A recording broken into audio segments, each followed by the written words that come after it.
Give me a sense of just the mentality of the team with the perfect homestand, and now you guys head out on the road for a tough West swing. Yeah, I think we like where our game's at right now. Yesterday was probably one of our most complete games in a long time, so obviously good to build off of going into a tough road trip. This top line has been really productive since you guys got together in the middle of January. What do you feel is the most chemistry you have going, the three of you right now? I think we just try to play with a lot of pace. Both Marco and Dylan are two fast guys who kind of play that way. And, I felt like we got a lot of success, especially retrieving pucks in the O zone and creating off of that. So, yeah, I mean, it feels good, and it's still getting to know. I mean, Dylan and I have obviously played a lot with each other, but a little new with Marco, so still figuring it out where you like to be on the ice and stuff like that. But it's been good. How do you think Marco takes advantage of the more opportunities on his plate and being next to you guys? I know it's been a short period of time; you're still getting to know him, but how do you think he's grown into that? Yeah, I think Marco he plays really well the way he does. He's not afraid to get into the dirty areas and comes up with a lot of pucks. Really good at it around the net, and then obviously makes plays. So yeah, it's fun to see him, and I think he's only going to get better. Look at how encouraging it is that with all the guys you were missing yesterday, some key players, you still scored that many goals, and guys like Soderblom and Kasper came through with some good goals. Yeah, I mean, it's the way it is, right? It's a long season. Obviously, a couple guys that are big parts of our team. So a couple guys stepped up, and our entire team basically. So there was a lot of guys who played a really good game, and I think all of that kind of factored in together, whether that showed up on the score sheet or not, and contributed to that one. Since Todd got here, I mean, you guys have scored a lot of goals. I believe in 9 of the wins, you guys have 4+ goals. What's kind of gone into that surge offensively for you guys? Yeah, I think our shot mentality is something we've talked a lot about and something that we have developed a lot. And I think it also helps when you kind of see the results of it.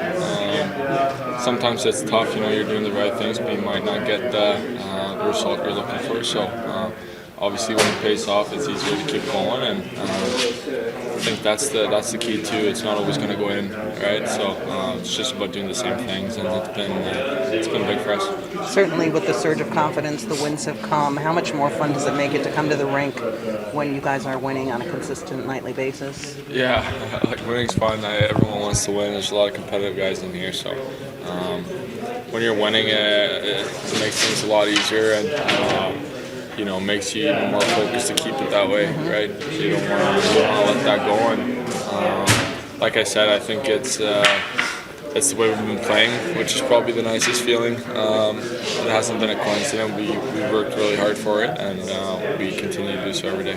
Not to compare you to a team that went to a Stanley Cup final, but the last time the Wings had 3 20-goal scores at the 50-game mark was 94-95. Does it feel like there may be something special in the pieces in place to begin realizing some postseason goals? Yeah, I mean, obviously try to stay in the moment. I feel like you need to just look ahead of every game, but at the same time, I think the big picture has always been there, and it's going to continue to be so. But to be able to reach that, I think you just have to stay on a day-to-day basis and keep going as a team, and take every week, every game as it is. And I find that concept so interesting too, because it's a lot more of a share the wealth right now across the lines, whereas before maybe that burden was held by just 1 or 2 of you guys. So in that rapid change so quickly over the last month, being able to share the wealth more, how has Todd kind of contributed to that offensive spread? Yeah, I think we got a lot of guys up and down our lineup that can score a lot of goals, and that's proven it during their career as well. So, I think that's obviously a big part of our team to get depth scoring, and we got a lot of guys contributing, and it makes it easier. Any updates on Tarasenko or? Vladdy's still home, not feeling good. Not an injury or anything like that. Who else do we have? Patty. I think Patty skated a little bit today, so that's a real good sign. JT didn't. Petrie full practice, so a lot will depend on how he feels tomorrow. Well, as far as if Tarasenko is available Thursday, do you still bring Dominic along, or are you comfortable just going with 12 forwards potentially, or? Well, right now the plan is to bring Dominic along. We haven't seen Vladdy for 2 days, so I don't know what he's going to feel like or what type of energy level he has. And the plan right now is to have Dominic there. He's earned, his first game didn't. That wasn't the path back to Grand Rapids, that's for sure. He had a real good night. Was Larkin just a maintenance day today? Is he Yeah. good to go? Yeah. As you kind of figure things out with when Petrie does come back, you've got 60 of them playing pretty regularly. How do you kind of start to figure that out with Jeff? Well, we think we have 8D that we can play on any given night. The 6 that have consistently been in there, have done a real good job. But you can't survive on 6. You can't in this league. And when Petrie's ready to go, he's going to get some playing time. And the player's job is to make it really tough on the coaches to decide who comes and who goes. And we expect them all to do that. And we'll have some good, healthy discussions about who's in and who's out. But Petey's not there yet, so we're relying on what we have. Todd, has Albert done that then? Is he kind of like, all right, just deserve a spot here in the lineup? Oh, I think so. And I guess I have a say in it, so I don't think he's done anything to give any of his game back. So good for him. And that young pair, when we got here, it was Mo and Eddie, the young pair. Well, that secondary young pair's done a really good job together. It seems as though Soderblom is getting a little more comfortable. What did you sort of see from his game last night besides just the goal? I thought he's getting more comfortable around the coaching staff. That can't be easy coming in. He already knew the players, so that was fine. The adjustments that have gone on around here, he's had to pick up on the fly. The rest of the staff's done a good job with him, and he's been able to do that. But I thought his board play was good last night. He's a big, strong man. Pucks weren't always going out when he was involved in it, but pucks were stalled in certain areas, and he could use his size and get involved in battles. So that's defensively. Offensively, his goal is a prime example of what reach and some anticipation can do around that net. If you take a 5'7" guy, he may not get to that just simply because of Mother Nature didn't give him enough. So Lucas had a pretty good history when you arrived, obviously a very good resume, but what has stood out to you about Lucas just since you got here? Lucas Raymond, you're talking? Yeah. Just a complete player he is.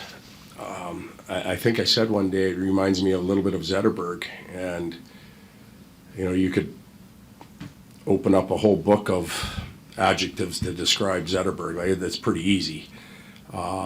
And I could probably do that for Lucas right now. He's a complete player. He plays all 3 zones. He plays them equally hard. He values each of the 3 as importantly as the stat sheet, if you will, the individual stat sheet. And I don't want to say it's hard to find players like that, but when you do, you treasure them. When you put together a top line like you have and the success they're having, and then you look at how complete of a player Raymond is, do you hope that rubs off on Marco a little bit compared to the confidence you have in him to grow? Absolutely. That's why that left side with Larks and Raymond it's a valuable position. And if you have it, you probably don't want to give it up, because the longer you can stay there, the better off it is for you as an individual.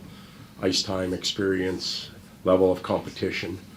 But I will say that, Lucas is a very good player in his own right, and maybe some of that rubs off on Dylan and Razor as well. So, it's not always about just the old. The young have ways of pulling the older guys along too. If you open up that book of adjectives to describe Zetterberg, which ones overlap with Lucas in your mind? Well, I think they're both winners. The difference is that Hank right now has the jewelry to prove it, and it takes a team to do that. So I would say a winner with Hank, but I think you could win with Raymond for sure. Competitive, two-way, high hockey IQ, leader. I can go on, but What does this road trip mean? I'm sorry? What does this road trip mean, if anything, beyond just 4 on the road? I mean, after the way you guys played at home and the teams you're going to see. Yeah, well, there isn't an easy road trip in this league. Everybody made a lot out of the last one, and like the gauntlet that we went through, we're going to do it here again. And I don't like to think about the whole. I just want to look forward to practice tomorrow, and let's get to Edmonton. Jans and I are quite familiar with that team, obviously having coached some of those guys, and then all the playoff series over the years. So we'll try and prepare the team for what might come, but they always have surprises up their sleeves. But that's all we'll focus on, and we'll get through that night. And like I said earlier, the players will give us a path for Friday's practice, and we'll figure it out from there. Going back to Mark real quick, you talked about him being given something to that line and them giving something. Is there a spot in a player's growth where they can drive their own line? And like, what do you look for in a coach on that? Well, Yeah. it's unpredictable, but I think as you get more confident, you hope that he can. He's a big part of driving that line right now, Yeah. but at some point we want to train him to play center ice. That's what we drafted him for, and that's likely where we need him. He'll slip back into that hole, and now can he take all those experiences and the confidence, look over both shoulders and say, okay, come with me, I'm going to lead, and follow me.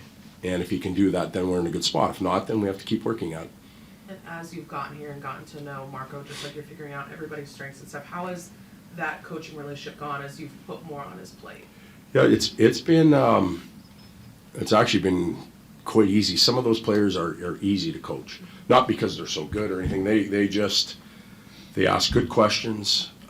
They're not looking for insurance policies. Hey, what happens if? Because he relies on some instincts, and then he just goes and plays. He's got some emotion, so it's easy to connect with him, I guess is the best way to put it.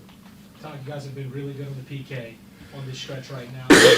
Part of that is not going to the box as often. Yeah. How delicate is that balance of playing the aggressive style that you want to play while also preventing those mistakes from popping up that can prevent you from winning games? Yeah, I think when you avoid the penalty box, you're doing one of two things. You're really good positionally in your skating, and that avoids the reaching penalties and everything else that comes in.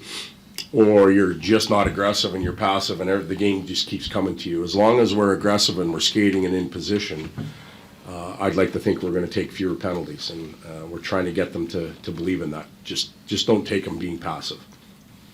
Todd, you've talked about some of the young guys individually, but collectively, I got 8 guys 24 and under on the roster right now. How are you finding the mix between the young guys and the veterans as far as chemistry and production is working out? Yeah, and it's well, the blend of the team is just fine. Sometimes older players will think the young guys are getting gifted things. That's not the case here, because they've earned everything and they've maintained their status. So it's real powerful when that happens.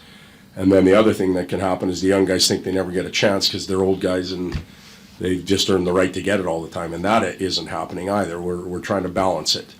But, age is, it's just a number. It's experience. It's about feeling good and confident.